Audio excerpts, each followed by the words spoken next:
Tem um outro assunto que hoje nos preocupa muito mais, que foi a rejeição da medida provisória, que tratava do tema do IOF, tratava de outras receitas para a promoção do equilíbrio fiscal, e que há um interesse de todo mundo de saber o que é que o governo está pensando. Não é? Eu, por exemplo, eu vi algumas especulações que eu achei positivas. Eu acho que nós não devíamos dar por resolvido o problema da tributação das bets. Essa é uma questão extremamente importante que, se o governo decidir mandar alguma coisa nesse sentido, como projeto de lei ou o que quer que seja, eu acho que tem como a gente fazer prosperar. Porque eu acho que na sociedade há um clima de compreensão dos danos que esse tipo de atividade tem produzido no nosso país, e também que nós sabemos que são ganhos bilionários que essas bets têm obtido. Basta olhar o que elas têm gasto de patrocínio para clube de futebol. Basta isso, não precisa nem mais além. É bom a gente frisar um número, sabe? Tudo somado, todas as iniciativas até aqui somadas, do ponto de vista tributário, vai resultar em 4 anos no seguinte placar. Quando eu falo de tudo, eu não estou me referindo só a esse projeto. Eu estou me referindo à tributação dos paraísos fiscais, à tributação dos fundos familiares que eram isentos. Estou me referindo a todo o conjunto de matérias que foram apreciadas pelo Congresso Nacional. Nós estamos falando de 25 milhões de brasileiros que ou não vão pagar ou vão pagar menos impostos. E estamos falando de 200 mil brasileiros, repito, tudo somado. Aqui nós estamos falando de 140 mil. Tudo somado, são cerca de 200 mil brasileiros do andar de cima. Nós estamos falando de 0,1% da população. 200 mil brasileiros é 0,1% da população. Que vão deixar de ter alguns privilégios para que 25 milhões tenham um pouco mais de justiça. É uma relação de mais de 100 para 1. 100 brasileiros beneficiados para um que vai perder um privilégio, não um direito. Porque pagar menos do que a média dos brasileiros é ter um privilégio. Essas pessoas elas vocalizam nos meios de comunicação uma revolta pelo fim dos privilégios, que os 25 milhões de brasileiros que vão ser beneficiados ao final do mandato do presidente Lula não conseguem ter essa expressão. Não conseguem, porque são pessoas que às vezes acordam às 4 da manhã, dormem às 11 da noite, tem 3, 4 jornadas de trabalho, tem que fazer bico no final de semana para complementar a renda. Essas pessoas estão sendo beneficiadas. Eles não escrevem artigos para os jornais de grande circulação, eles não são convidados para falar, né, nos programas de debates, eles não comparecem, eles não existem. Do ponto de vista da esfera pública, eles não são convidados a se manifestar. E é curioso como esse tema não preocupa os ditos formadores de opinião. Não preocupa. Esses meus colegas aí do direito, da economia, que são convidados a se expressar nos jornais, eles não mencionam o tema. É um tema que não existe para essas pessoas. Eu fico muito desconfortável com isso, porque eu penso que esse é o segredo do desenvolvimento sustentável, como disse o senador Rogério. Se nós não formos por aí, é voo de galinha, atrás de voo de galinha. Não tem condição de você dar sustentação. Agora, é óbvio que nós temos que olhar para o mercado externo também. É óbvio. Por isso que nós fizemos a reforma tributária, para garantir aos exportadores, aos investidores, condição de competir no mercado internacional. Né?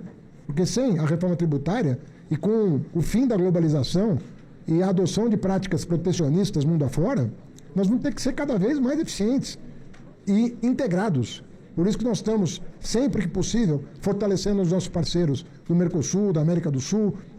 Estamos aí tentando entabular o nosso acordo final com a União Europeia, com grandes chances de êxito até o final desse ano. Uma reaproximação com os Estados Unidos, porque a distância ela foi baseada na desinformação, patrocinada por grupos domésticos que foram fazer a cabeça das autoridades americanas sem nenhuma aderência à realidade democrática que o Brasil vive hoje. E é assim que nós temos que proceder. No tocante à medida provisória 1303, senador Humberto, o senhor foi muito enfático, nós estamos aguardando a volta do presidente da República hoje. Amanhã devemos começar a trabalhar o tema. Mas já recebi de vários parlamentares acenos no sentido de corrigir o que aconteceu. Olha, vamos corrigir o que aconteceu. Vamos buscar alternativas ao que aconteceu. Porque, de fato, a chamada taxação dos BBBs, ela só é injusta na cabeça de pessoas desinformadas sobre o que está acontecendo no Brasil. Né?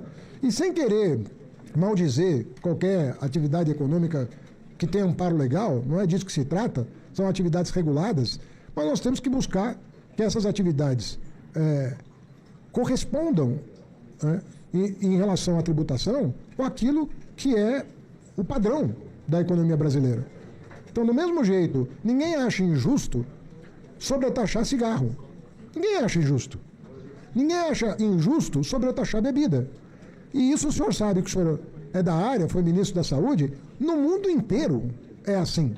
Os setores que produzem externalidades muito negativas para a sociedade, né, como é o caso do álcool, do fumo e de qualquer tipo de dependência, tudo isso gera externalidades muito negativas para a sociedade. Esses setores são sobretaxados no mundo inteiro. O Brasil é até tímido na sobretaxação, porque em determinados países é quase inacessível você comprar uma bebida alcoólica. Vai lá na Escandinávia, que é um lugar frio para chuchu, que a turma vai ver quanto que você paga numa dose de destilado lá.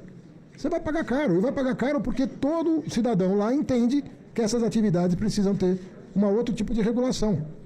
E a maneira correta de combater tabagismo, alcoolismo, dependência psicológica, é você não necessariamente proibir, porque às vezes tem coisas que são difíceis de proibir, embora no caso das bets nós tenhamos tecnologia hoje para, se essa queda de braço continuar, né, ir para um embate mais firme com o setor, que teve uma participação desastrosa nos debates lá na Câmara.